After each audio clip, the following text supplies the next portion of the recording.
इस विषय में आज वैद्य प्रसाद कुलकर्णी सर हम सभी को मार्गदर्शन करने वाले हैं।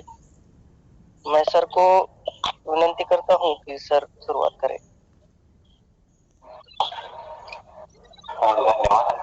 गणाधीशो गुणाधीशो विद्यानिधिर्विनायकः कार्यारंभे सदा तस्मै गणेशाय नमो नमः।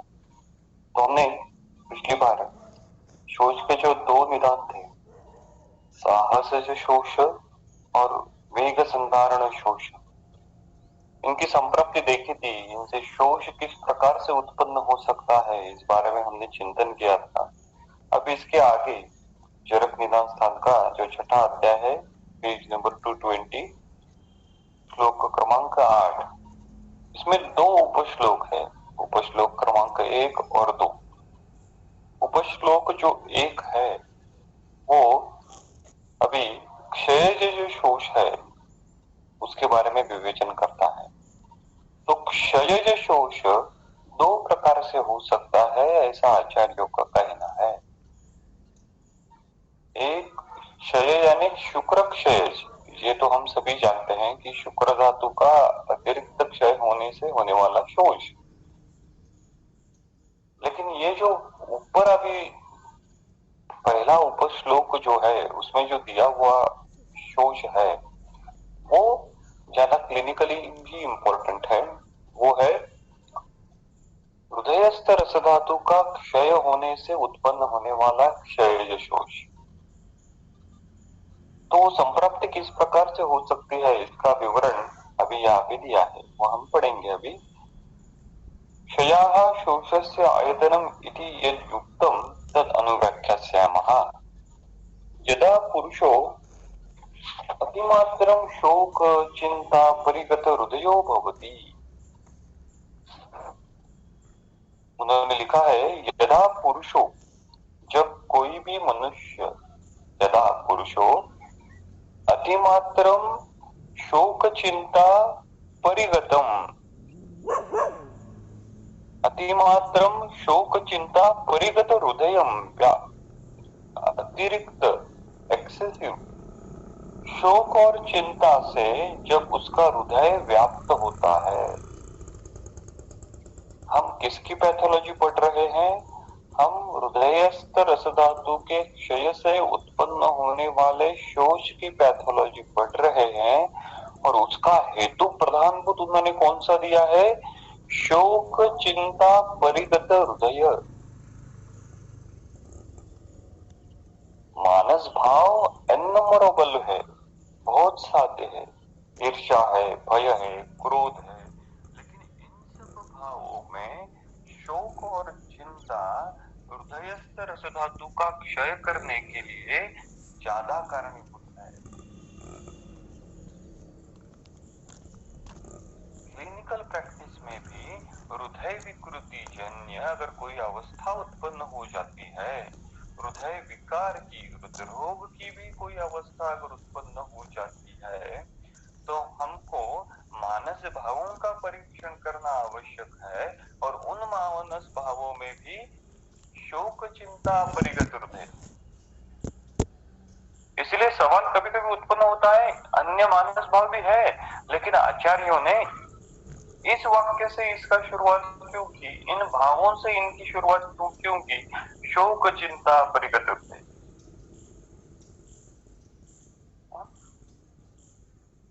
तो शोक और चिंता डायरेक्टली अफेक्ट्स हृदय। परिगत हृदय, परिगत हृदय, परिगत यानी व्याप्त, यानी रिपीटेडली शोक, रिपीटेडली चिंता अगर व्यक्ति कर रहा है, उसकी वो हैबिट ही बन गई है, तो उसका इनडायरेक्ट इम्पैक्ट उसके हृदय पे होने वाला है। परिगत हृदय। अभी शोक की व्याख्या क्या है? तो देखिए, चरक सूत्र स्थान का जो 7वां अध्याय है उसमें उन्होंने इन मानस भावों का वर्णन किया है। चरक सूत्र स्थान का 7वां अध्याय, श्लोक नंबर 27, पेज नंबर 50। इसमें चक्रपाणी जो टीका है, धारणीय वेगों का भी वर्णन है और इसकी चक्रपाणी टीका में उन्होंने हर एक अवधारणीय जो मानस वेग है उनकी व्याख्याओं का वर्णन किया है। इसमें उन्होंने शोक का वर्णन किया है। देखिए, शोक पुत्रादि विनाशजम दैन्यम। पास्ट में अगर कोई मेंटल शॉक देने वाली कोई घटना घड़ी है, कोई विपरीत घटना घड़ी है, तो वो शोक है। प्रिय व्यक्ति का लॉस हो गया है या धन का लॉस हो गया है, अगर इस प्रकार की अगर घटना हुई है तो उससे जो दैन्य उत्पन्न होगा उसको शोक कहा है। हम भी जब ओपीडी में बैठते हैं तो पेशेंट का बीपी बढ़ा हुआ रहता है, पेशेंट को चेस्ट पेन होता है, तो ऐसी कंडीशन में कई बार शोक ये कारण दिखता है। कोई प्रिय व्यक्ति का मृत्यु या फिर अन्य अप्रिय घटना और उससे उत्पन्न होने वाला दैन्य हृदयम परिगतम, हृदय को वो पीड़ित करता है और उससे शोक की संप्राप्ति हो जाती है। तो हृदय के संदर्भ में ये शोक और चिंता, ये जो दो भाव है ये ज्यादा इंपॉर्टेंट है। आगे उन्होंने कहा, यदा पुरुषम अतिमात्रम शोक चिंता परिगत हृदयम भवति और ईर्ष्या उत्कंठा भय क्रोध आदि भी भावः समाविश्यते। और इसके साथ साथ ईर्ष्या उत्कंठा भय क्रोध आदि भी और अन्य प्रकार के जो मानस भाव है, जो मानस रोग है, वो भी अगर रुग्ण रिपीटेडली सेवन करता है तो भी तो मानस भावों का इंपॉर्टेंट रोल है। कहने का तात्पर्य है मानस भावों का हृदय के संदर्भ में, हृदरोग के संदर्भ में, हृदय रस धातु के क्षय होने से उत्पन्न होने वाले शोष में इंपॉर्टेंट रोल है। हम केवल द्रव्य चिकित्सा करते हैं, लेकिन ये हृदय परिगत जो शोक चिंता है, इसकी चिकित्सा करने के लिए हम क्लिनिकली विचार नहीं करते।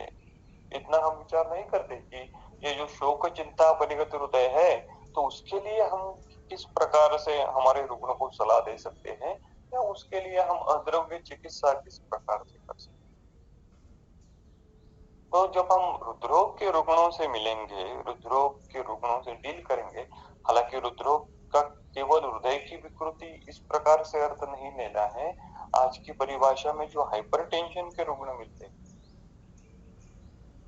उनकी चिकित्सा करने का अगर अवसर मिलता है तब भी शोक चिंता परिगत हृदयम, इस प्रकार से ही उनको हम जान सकते हैं कि स्ट्रेस इंड्यूस्ड जो हाइपरटेंशन है। तो शोक चिंता परिगतम हृदयो भवति ईर्ष्या उत्कंठा भय क्रोधादि भी भावः। ईर्ष्या ईर्ष्या की व्याख्या भी देखिए चरक सूत्र स्थान के 7वें अध्याय में दी है, जो हम अभी टीका पढ़ रहे थे। उसमें क्या लिखा है चक्रपाणी जी ने, समाने द्रव्ये परस्पर संबंध प्रतिषेध इच्छा ईर्ष्या। समाने द्रव्य, दोनों के पास समान एक ही एंटिटी है धन, लेकिन एक के पास दूसरे से अगर ज्यादा है तो उससे जो उत्पन्न होने वाली प्रतिषेध इच्छा है वो ईर्ष्या है। तो इसको ईर्ष्या कहते हैं। वो धन के संदर्भ में हो सकती है, वो यश के संदर्भ में हो सकती है, वो प्रतिष्ठा के संदर्भ में हो सकती है, वो रुग्ण संख्या एक वैद्य के पास ज्यादा है दूसरे वैद्य के पास कम है, इस संदर्भ में हो सकती है। किसी के वो कंटेस्ट कोई भी हो सकता है। तो अगर रुग्ण ईर्ष्याग्रस्त है तो वो भी हृदय को हानि पहुंचा सकता है। तो इस प्रकार से ईर्ष्या उत्कंठा, उत्कंठा यानी आज की परिभाषा में जिसको हम एंजाइटी कहते हैं, वो एंजाइटी भय क्रोधादि भी भावः समाविश्यते। और आगे उन्होंने कहा, कृशो वा सन वृक्षान्नपान सेवी भवति। कृशो वा सन, सन यानी होते हुए भी पुरुषवासन वृक्ष अन्नपान सेवी भवति, वृक्ष अन्नपान का सेवन करता है। So there are two riders, or we can say there are the two modalities. पहला उन्होंने मानस भावों का वर्णन किया, शोक चिंता परिगत हृदय, और दूसरा अभी कुरुषोवासन वृक्ष अन्नपान सेवी। अभी आज की परिभाषा में ये तो ठीक है, जो लेबर वर्ग है, जो मजदूर वर्ग है, वो कृष्य होते हुए भी वृक्ष अन्नपान का सेवन करता है, वो एक विचार है। लेकिन अगर हम दूसरे लोगों का एक विचार देखें कि डाइटरी कॉन्शियसनेस जो बड़ा है, इन डाइटरी कॉन्शियसनेस के कारण lipid free, oil free diet लेना, ये भी अभी मेट्रो सिटी में एक प्रकार का ट्रेंड होते जा रहा है, वो भी वृक्षान्न है। तो कृष्य होते हुए वृक्षान्न का सेवन करना, ये एक हेतु उन्होंने क्षयज शोष का दिया। कृशोवासन वृक्ष अन्नपान सेवी भवति, और आगे लिखते हैं दुर्बल प्रकृति अनाहारो अल्पाहारो वा भवति, दुर्बल प्रकृति अनाहार अल्पाहार वा भवति। तो कभी कभी परमिताशन भी करता है या अनशन भी करता है। ये भी ट्रेंड्स हमको दिखते हैं सिटी के लाइफ में, कि कई बार एक्सेसिव फास्टिंग रुग्ण करता है, या फिर अपनी भारतीय स्त्रियों में जो एक्सेसिव उपवास करने की जो टेंडेंसी है, वो इसी प्रकार के हैं।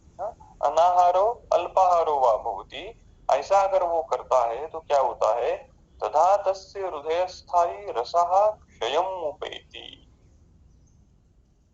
ऐसा करने से तस्य हृदय स्थायी रसम, उसके हृदयस्थ जो रस धातु है उसका क्षयम उपैति, उपैति प्राप्त होना, उसका हृदयस्थ रस जो है उसका क्षय होने लगता है, और उपक्षयात, और उसका क्षय होने से सतस्य उपक्षयात शोषम प्राप्नोति, उसका क्षय होने से, रस धातु का क्षय होने से शोषम प्राप्नोति, शोष की निर्मिति हो जाती है। तो देखिए यहाँ पे शोष की संप्राप्ति, क्षयज शोष की संप्राप्ति किस प्रकार से वर्णित की है।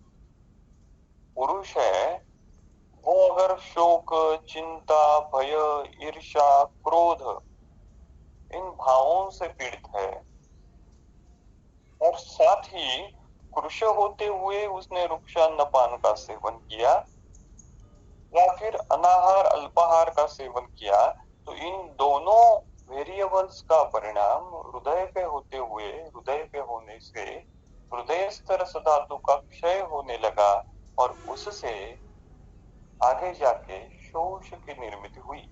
ये पूरी पैथोलॉजी एक दिन में होगी क्या, एक महीने में होगी क्या, नहीं, ये तो क्रोनिक पैथोलॉजी है। ये मैनिफेस्ट होने के लिए सेम 6 महीने 1 साल इतना समय लग सकता है। क्योंकि शोष व्याधि एक्यूट नहीं है, शोष व्याधि क्रोनिक है, ग्रेजुअल है। शनै शनै उपशुष्यति, इस प्रकार का वर्णन हमने पढ़ा था। तो ये शनै शनै ग्रेजुअल इसका मैनिफेस्टेशन होते जाता है। तो इसमें से जानने की बात यह है कि मानसिक भावों का परिणाम जो है वो हृदय पे होता है। हमने, आप सबको याद होगा कि चरक विमर्शान के 5वें अध्याय में रसव श्रुत दृष्टि के जो लक्षण है, रसवाहिनी दुष्यंती चिंत्यानाम अति चिंतना, रसवाही दृष्टि का एक कारण, रसव स्रोत दृष्टि का एक कारण अति चिंता है, और इस रसव स्रोत का मूल स्थान ही हृदय है। तो ये चिंता करने से रस धातु की दृष्टि होना, रसव स्रोत की दृष्टि होना, और उसका परिणाम उस रसव स्रोत का जो मूल स्थान है हृदय, उस पे होना, ये तो लाजमी है, ये तो होगा ही। अभी ये मानस भावों का हृदय के संदर्भ में वर्णन किस प्रकार से आया है, ये देखते हुए चरक सूत्र स्थान का जो 17वां अध्याय है, कियंता शीर्षी अध्याय, उस कियंता शीर्षी अध्याय में जो वातज रुद्रोग का हेतु उन्होंने वर्णन किया है, या वातज रुद्रोग का वर्णन जहाँ पे शुरू होता है, चरक सूत्र स्थान का अध्याय 17, पेज नंबर 100, चक्रपाणी टीका, श्लोक क्रमांक 30, उसमें देखिए, शोक उपवास व्यायाम रुक्ष शुष्कल्प भोजनैः वायु आविश्यम हृदयम जनयति उत्तमामृजम वेरी सीवियर पेन। तो अगर very severe cardiac pain, anginal pain लेके रुग्ण है, तो शोक उपवास व्यायाम वृक्ष शुष्काल्प भोजन ही वायु आविश्यम। तो शोक, यहाँ पे हेतुओं का वर्णन करते हुए इंपॉर्टेंट हेतु सबसे पहले उन्होंने कौन सा दिया? शोक, मानस भाव, और उस मानस भाव में से भी शोक का वर्णन उन्होंने यहाँ पे किया है। हा? आगे चरक सिद्धि स्थान का जो 9वां अध्याय है, चरक सिद्धि स्थान के 9वें अध्याय में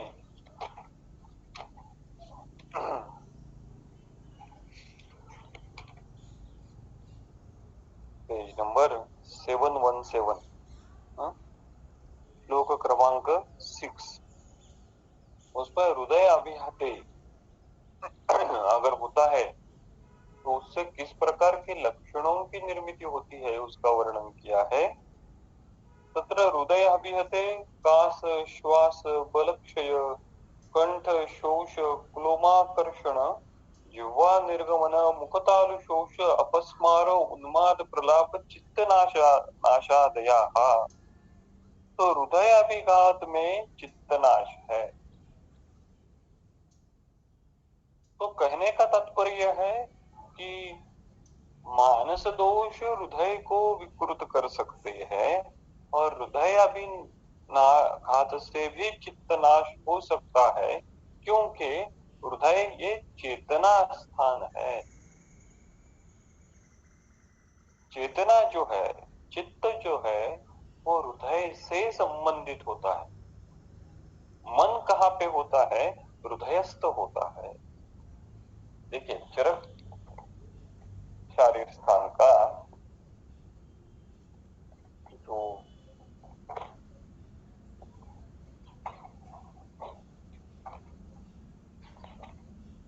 7वां अध्याय है, पेज नंबर 337, उसमें उन्होंने लिखा है, हृदयम चेतना अधिष्ठानम एकम चेतना का अधिष्ठान हृदय ही है। हा? और इसलिए जब जब मानस दोषों से परिगत मनुष्य हो जाता है तो उसकी परिणति हृदय पे हो जाती है, और जब जब हृदय दुष्ट हो जाता है तो उससे भी चित्तनाश उत्पन्न हो सकता है। अभी हम जो चरक सिद्धि स्थान का 9वां अध्याय पढ़ रहे थे, जो हमने श्लोक देखा, उसी चरक सिद्धि स्थान के 9वें अध्याय में श्लोक क्रमांक 4 जो है, पेज नंबर 716, उसमें उन्होंने लिखा, तत्र हृदये दशधमन्याः प्राणापानो मनोबुद्धि चेतना महाभूतानि च नाभ्याम अमरा इव प्रतिष्ठितानि। हृदय की जगह पे हृदयस्थ दशधमन्याः, दश धमनी, प्राणापानो मनोबुद्धि चेतना, इन सभी भाव नाभ्याम अमरा इव प्रतिष्ठितानि। नाभ्याम अमरा जो व्हील रहता है, और व्हील को जो स्पोक्स रहते हैं, हा? उसके जैसा ये सब भाव हृदयस्थ केंद्रीभूत है, हृदयस्थ अटैच है। तो मन भी हृदय को अटैच है। तो मानस भावों की परिणति हृदय की विकृति कर सकती है।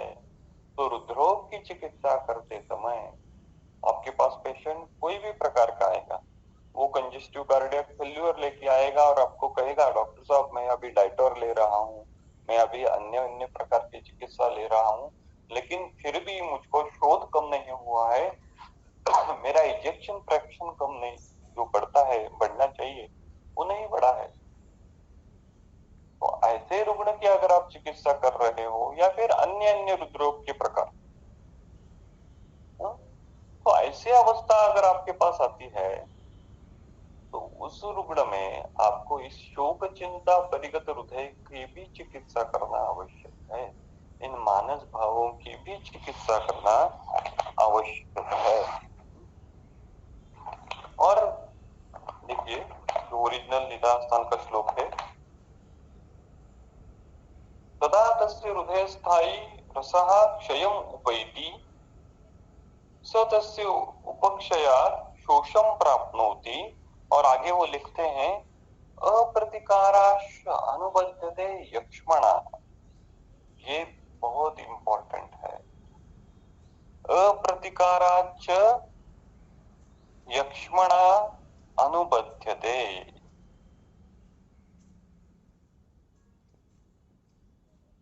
यानी पहले शोष होता है और उसी शोषी रुग्ण को आगे जाके यक्ष्मा का अनुबंध हो सकता है, यानी यक्ष्मा अनुबंध रूपी है। पहले शरीर में निज दोषों का प्रकोप हुआ और इस निज दोष के प्रकोप को बाद में भूतानुबंध हो गया। ये सामने पढ़ा था, कहाँ पे पढ़ा था? ये चरक चिकित्सा स्थान का जो तीसरा अध्याय था, ज्वर चिकित्सा अध्याय, वहां पे हमने देखिए एक पढ़ा था श्लोक क्रमांक जो 12 था, पेज नंबर 399, देहिनम नहीं निर्दोषम ज्वराः समूपसेवते। इस समूपसेवते की टीका चक्रपाणी जी ने की थी। समूपसेवते इति भाषया भूत विशेष रूपस्य ज्वरस्य आवेशम दर्शयति। भूत विशेष रूपस्य ज्वरस्य आवेशम दर्शयति। इन्फेक्शन उनको ही होता है जिनमें निज दोषों का प्रकोप शरीर में है। अगर निज दोषों का प्रकोप नहीं है तो इन्फेक्शन नहीं हो सकता या फिर उससे लक्षणों की निर्मिति नहीं हो सकती। उसी प्रकार शोष सबसे पहले होता है, शोष की पैथोलॉजी सबसे पहले होती है और इस शोषी रुग्ण को आगे जाके भूतानुषंग यक्ष्मा रूपी हो सकता है। तो यक्ष्मा ये भूतानुषंग है, भूतानुबंध है, यानी शोषी रुग्ण को वो होने वाला एक प्रकार का इन्फेक्शन है। यानी प्रत्येक हर एक शोषी रुग्ण ये यक्ष्मी है ऐसा नहीं, लेकिन हर यक्ष्मी रुग्ण की पहली स्टेज जो है वो शोष ही है। तो इस प्रकार से शोष में और यक्ष्मा में जो डिफरेंस है थोड़ा सा माइन्यूट, वो हमको जानना चाहिए। जिस प्रकार से हम आज की परिभाषा में HIV पॉजिटिव होना और एड्स रहना, इसमें भी फर्क करते हैं। HIV पॉजिटिव किसको कहते हैं और एड्स किसको कहते हैं, एड्स से पीड़ित है ऐसा किसको कहते हैं। तो उस प्रकार से इन दोनों परिभाषाओं में भी भेद है। उसी प्रकार से शोष होना और यक्ष्मा होना उसमें भी भेद है। अप्रतिकाराच्च अनुबध्यते यक्ष्मणा, अप्रतिकाराच्च, अप्रतिकाराच्च शब्द है, यानी ये जो शोष आपने ठीक नहीं किया, शोष की चिकित्सा नहीं की, तो they are very vulnerable, they are in a high risk of bhutanusang to develop yakshma. So अप्रतिकार और यक्ष्मा ये शोषी रुग्ण को हो सकते हैं। तो ये जानना इंपॉर्टेंट है कि शोष सबसे पहले होता है, शोष की अवस्था सबसे पहले उत्पन्न होती है, और इस शोषी अवस्था अगर अप्रतिकार रही, अप्रतिकार किस कारण हो सकता है? अप्रतिकार रुग्ण को भी नहीं समझ में आए, या रुग्ण ने ज्यादा ध्यान न दिया, या फिर वैद्य ने भी मिस कर दिया। शोषी रुग्ण हर बार मेरा धातुक्षय हुआ है ऐसा कह के अपने पास नहीं आएगा। वो जाने संधि शूल लेके आ सकता है, वो कटिशूल लेके आ सकता है, वो अन्य प्रकार के लक्षण लेके ही आपके पास आ सकता है। लेकिन फिर भी उसका जो शोष, ये जो प्रधान संप्रप्ति है इस रुग्ण में, ऐसा अगर हमने मिस कर दिया, ऐसा अगर हमने जाना नहीं, ऐसा प्रमाद अगर हमने किया, तो वो आगे जाके यक्ष्मा में परिवर्तित हो सकता है, उसको भूतानुषंग हो सकता है। ये जानना इम्पोर्टेंट है। आगे उन्होंने क्षयज शोष की अन्य एक शुक्र क्षयज पैथोलॉजी नीचे वर्णन की है। यदा वा पुरुषो अतिहर्षाद अतिप्रसक्त भावः स्त्रीषु अतिप्रसंगम आरभते। अतिहर्षाद अतिप्रसक्त भावः स्त्रीषु अतिप्रसंगम आरभते, ऐसा करने से क्या होता है? तस्य अतिमात्र प्रसंगात रेतः क्षयम एति। उसका रेत जो है, उसका शुक्र धातु जो है, उसका क्षय होने लगता है, क्षयम एति। फिर क्या होता है ऐसा क्षय होने से? क्षयम अपि च उपगच्छति रेतसी, यदि अगर उस शुक्र का, रेतस का क्षय होता है, तब मनः स्त्रीभ्यो न एव अस्य निवर्तते। शुक्र क्षय होने के बाद भी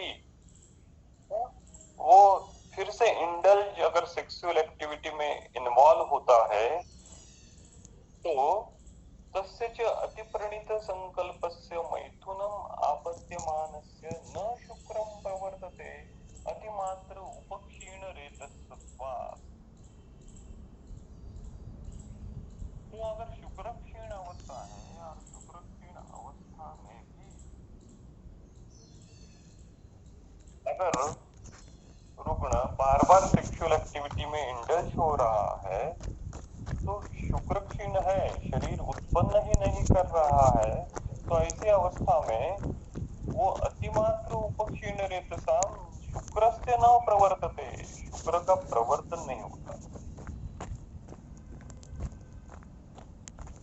आफ्टर 40-45 इयर्स ये जो पुरुष रुग्ण आते हैं, उनकी अगर डिटेल हिस्ट्री लेनी है इस प्रकार से, तो वो वीकली या मंथली सेक्सुअल एक्टिविटी में किस प्रकार से और कितनी बार इंडल्ज होते हैं, ये हिस्ट्री लेना भी एक प्रकार से इम्पोर्टेंट है। वो अभी धातुक्षय की अवस्था में परिवर्तित हो रहे हैं, ऐसी अवस्था में अगर वो ज्यादा मात्रा में इंडल्ज हो रहे हैं, तो वो शुक्र धातु क्षय जन्य वात प्रकोप और बढ़ाएगी अवस्था।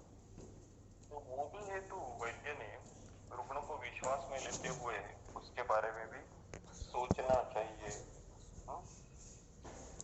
तस्य च अतिमात्र उपक्षीण रेतसाम शुक्रम न प्रवर्तते।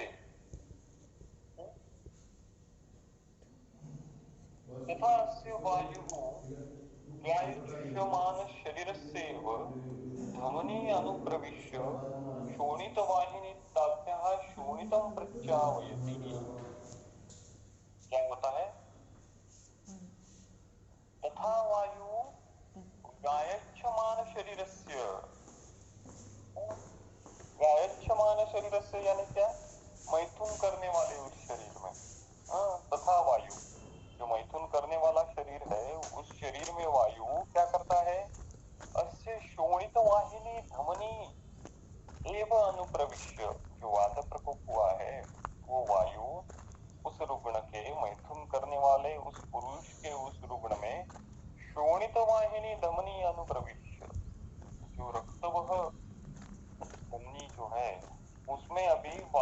प्रकोप होने लगता है। यानी जो रक्तभ धमनी है वो रुक्ष, शीत, खर, दारुण इस प्रकार से हो जाती है।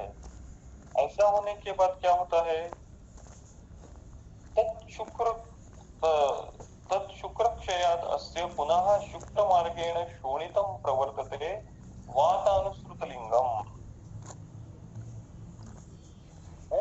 तो उससे क्या होता है, वो शोणित वाहिनी धमनी में वात का प्रकोप हो गया। ताप्या शोणितम प्रत्यावयति, तो उस शुक्र मार्ग से अब शोणित निकलते जाता है। और तत् शुक्र क्षयात वात अनुसृत लिंगम, और शुक्र क्षय होने से वात अनुसृत लिंगम, वात अनुसृत लिंगम यानी क्या, वायु के लक्षणों से युक्त शोणितम अस्य पुनः शुक्र मार्गेण प्रवर्तते, शुक्र मार्ग से शोणित का प्रवर्तन होने लगता है। तो कहने का तात्पर्य यह है कि देखिए कि हमारे शास्त्र का एक सिद्धांत है कि कोई भी स्रोत का जो भी फिजियोलॉजिकल सिक्रेटरी भाव है, यहाँ पे देखिए यहाँ पे शुक्र है, उसका अगर अतिरिक्त क्षय होने लगा तो उस मार्ग से रक्त प्रवर्तन होता है।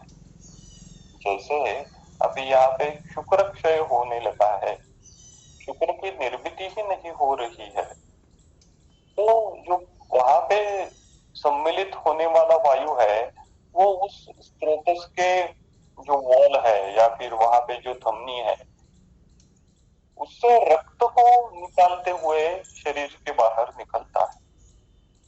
तो अगर रिक्तता है, स्रोतो रिक्तता है, कोई भी शरीर के स्रोतस में जो भाव पदार्थ होना चाहिए, तो वो भाव पदार्थ अगर वहां पे नहीं है, उसका क्षय हो गया है, ऐसी अवस्था में प्रकोपित हुआ वायु वहां से रक्त का प्रवर्तन करता है। इसी प्रकार अतिसार में भी होता है। तो अतिसार की एक अवस्था में क्या होता है कि कोष्ठपूर्ण रिक्त होते जाता है। कोष्ठपूर्ण रिक्त होने के बाद क्या होता है कि वो प्रकोपित हुआ वायु महास्रोत से फिर रक्त का प्रवर्तन करता है गुद मार्ग से। वो भी वहां पे इसी सिद्धांत से काम होता है कि अब स्रोतस रिक्त हो गया, तो स्रोतस रिक्त होने के बाद वहां पे प्रकोपित हुआ वायु रक्त का प्रवर्तन करता है। कास की जो अत्यधिक अवस्था है, तो उस कास की अत्यधिक अवस्था में भी, सीवियर कास की अवस्था में भी प्रकोपित हुआ वायु सबसे पहले श्लेष्मा को बाहर निकालने की कोशिश करता है, लेकिन लेटर स्टेज में जब वो प्राणवह स्रोत में रिक्तता उत्पन्न हो जाती है, तब वो वायु रक्त को शरीर के बाहर निकालता है। तो यही यहाँ पे हुआ है कि शोणितम प्रवर्तते, पुनः शुक्र मार्गेण शोणितम प्रवर्तते वातानुसृत लिंगम। ऐसा होने से क्या होता है आगे, अथ अस्य शुक्र क्षयात् शोणित प्रवर्तनाच्च संधयाः शिथिल भवन्ति। तो इस शुक्र क्षयात् शोणित प्रवर्तनाच्च, शुक्र साक्षात धातु का क्षय हुआ है और फिर रक्त धातु भी शरीर से बाहर जा रहा है, यानी फिर से एक बार धातु क्षय सीवियर हो गया, इससे फिर से एक बार निरुपस्तंभित वात का प्रकोप हो गया, धातु क्षय जन्य वात का प्रकोप हो गया। तो पूरे शरीर में अभी ये जो वात प्रकोप के लक्षण दिखने लगेंगे, उनका ही वर्णन उन्होंने आगे किया है। अस्य संधयाः शिथिल भवन्ति, सबलक्सेशन ऑफ द जॉइंट्स, पूरा शरीर संधयाः शिथिल भवन्ति। इसका तात्पर्य किस प्रकार से है कि जो जॉइंट, वो वेट बेयरिंग कैपेसिटी जो रहती है संधि की, वो वेट बेयरिंग कैपेसिटी अभी नहीं हो गई है, फिल्म जैसी अवस्था वहां पे उत्पन्न हो जाती है। संधयाः शिथिल भवन्ति, रोक्षम उपजायते, स्नेह, साक्षात स्नेह भूत जो शुक्र है वो शरीर के बाहर निकल रहा है, तो उससे डायरेक्टली अगर स्निग्धता शरीर के बाहर जा रही है तो रुक्षता तो उत्पन्न होगी ही। यहाँ पे वायु रुक्ष गुण से प्रकोपित होने वाला है। रौक्षात उपजायते। फिर आगे वो कहते हैं भूयः शरीरम दौर्बल्यम आविशति। शरीरम भूयः, भूयः यानी क्या, पुनः, रिपीटेडली। दौर्बल्यम आविशति, दौर्बल्य की उत्पत्ति होती है। तो ये वात प्रकोप का लक्षण है और इस वात प्रकोप के कारण दुर्बलता अभी उत्पन्न हो गई है। इसी संदर्भ में एक केस याद आती है, हालांकि वो केस अलग प्रकार की थी। वो उसी रुग्ण का निदान जो है, एक 20 साल का जो लड़का था, उसी रुग्ण का निदान भारत के न्यूरो फिजिशियन लोगों ने उनके हिसाब से, हालांकि वो सही गलत या नहीं कहना, लेकिन उनके हिसाब से उन्होंने पार्किंसन डिसीज इस प्रकार से किया था। 20 साल का वो लड़का था और पूरे हाथों में अभी ट्रिमर शुरू हो गए थे, पैरों में भी अभी चलते समय ट्रिमर्स उसको उत्पन्न हो गए थे और 6 महीने से वो ट्रीटमेंट ले रहा था, लेकिन उपशय नहीं था। तो 20 साल का लड़का, इंजीनियरिंग पढ़ने वाला, जब हिस्ट्री हम लेते हैं उसकी पूरी, तो समझ में आता है कि उसको एक्सेसिव हस्तमैथुन, शुक्र उद्दीपन, इस प्रकार का हेतु उसमें मिलता है। तो फिर उस रुग्ण का काउंसलिंग करके, ये जो हस्तमैथुन एक्सेसिव वो रुग्ण करता है, मैस्टरबेशन जो एक्सेसिव करता है, वो स्टॉप करके, और फिर उसको सत्व जो उपहत हुआ है उसके लिए, और उस शुक्र क्षय से जो सार्वदेहिक वात प्रकोप हुआ है उसकी जब चिकित्सा, फिर हमारी चिकित्सा अलग थोड़ी है, वो सर्वांग स्नेहन स्वेदन है, अभ्यंतर गुरुतपान है, इस प्रकार से चिकित्सा हम लगभग 3 सप्ताह तक हमने की, तो उसका जो ट्रेमर्स है, तो ट्रेमर्स ठीक हो गए। इसका तात्पर्य हमने पार्किंसनिज्म ठीक किया क्या? नहीं, हमने पार्किंसनिज्म नहीं ठीक किया। पार्किंसनिज्म कहाँ है हमारे साइंस? हमने पूरी हिस्ट्री ली और इस शुक्र क्षय से, धातु क्षय से जो ट्रिमर उत्पन्न होते हैं या फिर जो वात प्रकोप उत्पन्न होता है, उस वात प्रकोप की चिकित्सा की, जो हमारे साइंस में है। तो कहने का तात्पर्य है, व्याधि के नाम से अपने दिमाग में पिक्चर उत्पन्न नहीं करना है कि चलो अब ये पार्किंसनिज्म है तो इसको कभी कच्चू सिद्ध क्षीर बस्ती ही देनी है।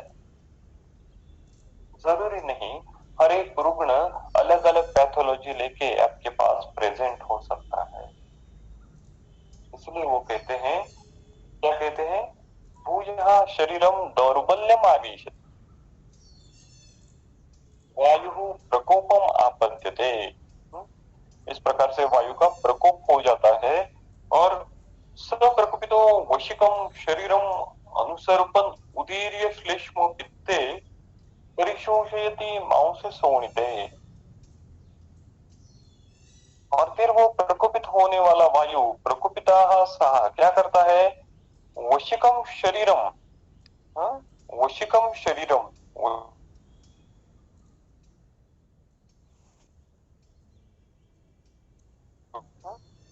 यानी शुक्र शोणित रहित जो शरीर है, वशिकम यानी शून्यम। देखिए, वशिकम की टीका चक्रपाणी जी ने दूसरे पेज पे की है, पेज नंबर 221 में, जो लेफ्ट हैंड कॉलम है उसमें नीचे ऊपर से चौथी लाइन, वशिकम इति शून्यम शुक्र शोणित क्षयाद रिक्तम इति अर्थः। तो शुक्र शोणित रहित ऐसा जो शरीर है, वहां पे अनुसर्पण, अनुसर्पण पूरे शरीर में, अभी पूरे शरीर के स्रोतसों में अभी वात प्रकोप हुआ है, और श्लेष्म पित्ते उदीर्य, वो प्रकृतिस्थ प्रकोपित हुआ वायु प्रकृतिस्थ श्लेष्म पित्त को उदीरण करता है। ये श्लेष्म पित्त का परतंत्र दोष प्रकोप है।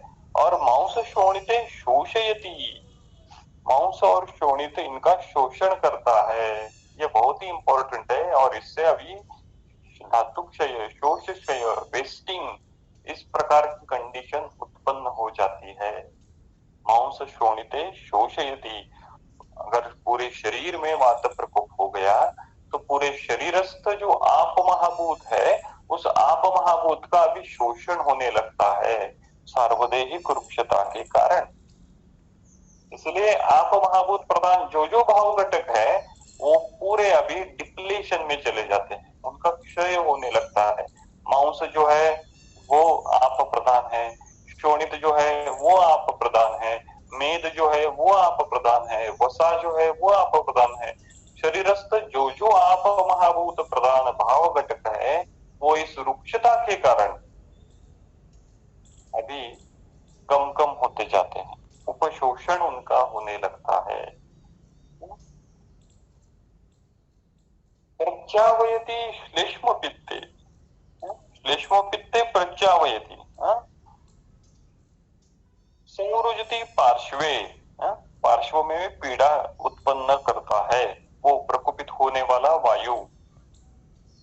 अवमृत्नाति अंशो, अंशो अवमृत्नाति,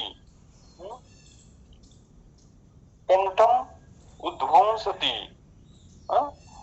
स्वर भेद है या फिर स्वर नाश है, इस प्रकार के लक्षण वो उत्पन्न करते हैं। श्लेष्माणम शिरा श्लेष्माणम उपत्क्लेश प्रतिपूरयति श्लेष्मणा, श्लेष्माणम उपत्क्लेशो, श्लेष्मा को प्रकोपित करके श्लेष्मणा शिरा प्रतिपूरयति, उस श्लेष्मा को शिरस्थ स्थान संस्कृत वो वायु कर देता है। यानी कफज शिरोरोग की निर्मिति वो वायु करता है।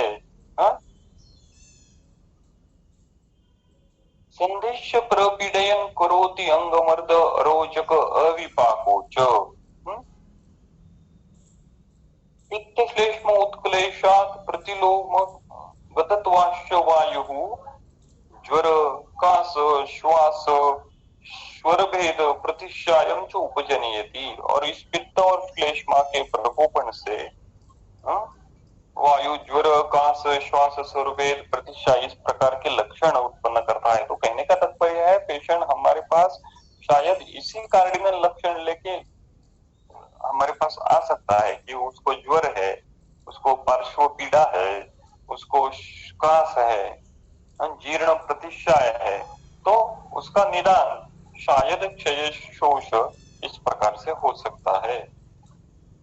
फिर उन्होंने जो पहले भी वर्णन किया है उसी प्रकार के अंतिम पैथोलॉजी का वर्णन यहाँ पे किया। सकास प्रसंगात उरसी क्षते शोणितम स्थिवती, सकास प्रसंगात एक्सेसिव कास के कारण उरसी क्षते, उर प्रदेश में जो रक्तवाहिनी है वहां पे क्षत उत्पन्न होता है, वहां पे इंजुरी, वहां पे उसकी जो स्ट्रक्चरल इंटीग्रिटी जो है उस रक्तवाहिनी की वो ब्रेक होती है और उससे शोणितम स्थिवती, प्रकपित हुआ वायु रक्त का परिवर्तन फिर स्थिवन स्वरूप में करता है, शोणितम स्थिवती, और ऐसा होने से शोणित गमनाच दौर्बल्यम अस्य उपजायते, और शोणित प्रवर्तन के कारण रक्तम जीवम इति स्थिति, ऐसा होने से शोणित और प्राण इनका अन्वय व्यतिरेक संबंध होने से उसको फिर से एक बार दौर्बल्य की उत्पत्ति हो जाती है। तो देखिए दौर्बल्य दौर्बल्य रिपीटेडली आता है। तो शायद हमारे पास रुग्ण सार्वदेहिक दौर्बल्य लेके आ सकता है, उसका निदान क्षयज शोज इस प्रकार से हो सकता है, क्योंकि उत्साह ये प्राकृत वायु के कर्मों में लिखा है। उत्साह, तो उत्साह हानि होना और दौर्बल्य उत्पन्न होना ये तो वात प्रकोप का लक्षण है। दौर्बल्यम उपजायते ततः स उपशोषणैः एतैः उपद्रवैः उपद्रुतः शनैः शनैः उपशुष्यति, तो इस उपशोषण ही और एतई ही उपद्रवई ही, तो इस काश, श्वास, प्रतिशाय, पार्श्व पीड़ा, इस प्रकार के उपद्रव से उपद्रुत होते हुए शनै ही उपशिष्यति, उसका ग्रेजुअल धातु क्षय उत्पन्न होता है। तस्मात् पुरुषो मतिमान आत्मनाः शरीरम अनुरक्षन् शुक्रम अनुरक्षेत। तस्मात्, दैट्स व्हाई, मतिमान पुरुषः, इंटेलिजेंट पुरुष, वाइज पुरुष,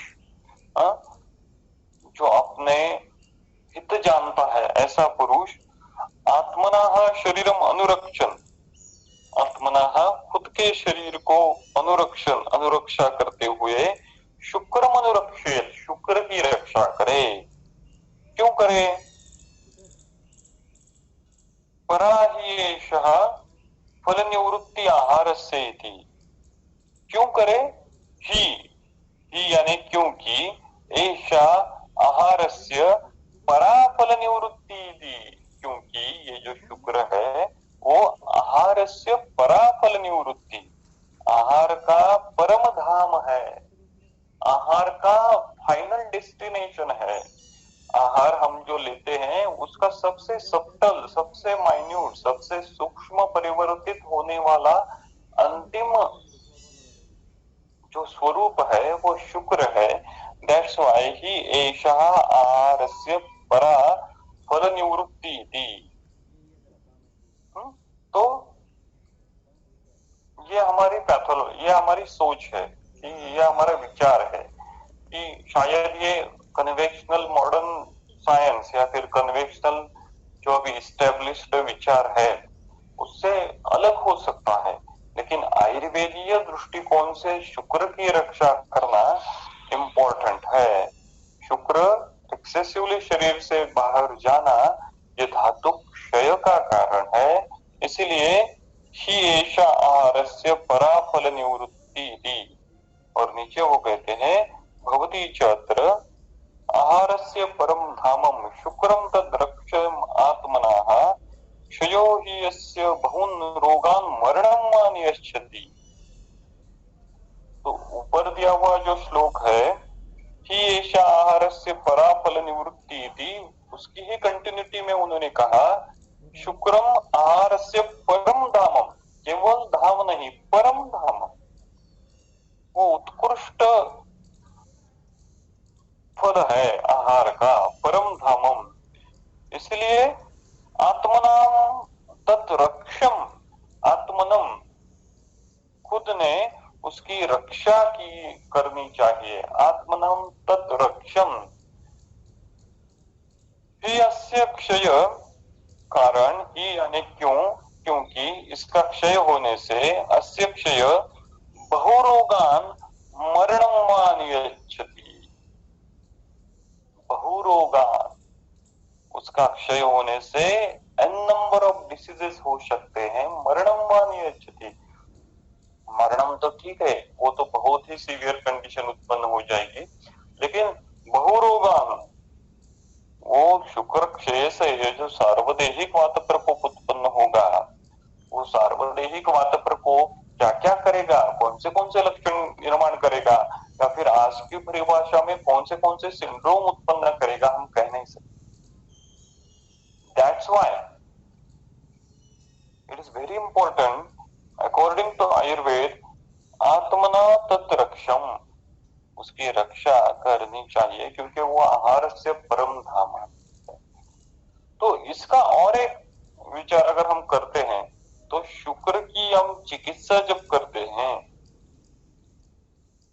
यानी शुक्र प्रदोष जो विकार है, जनरली ऑलिगोस्पर्मिया है या फिर अन्य कोई शुक्र दुष्टिजन्य विकार है, उसकी चिकित्सा करते समय आहार पे भी ध्यान देना ज्यादा इंपॉर्टेंट है।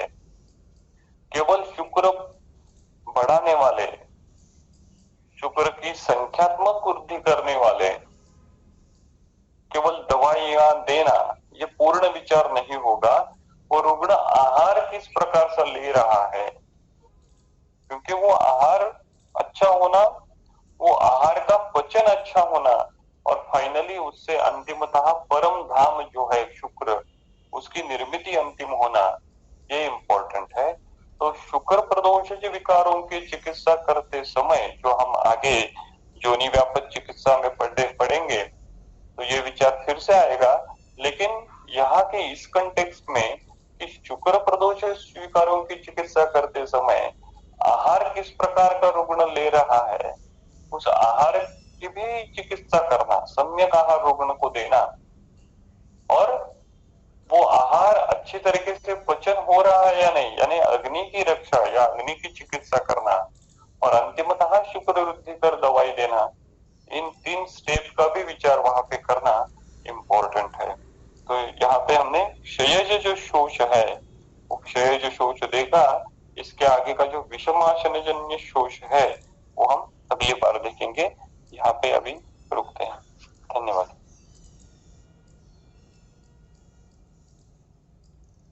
धन्यवाद सर। धन्यवाद सर।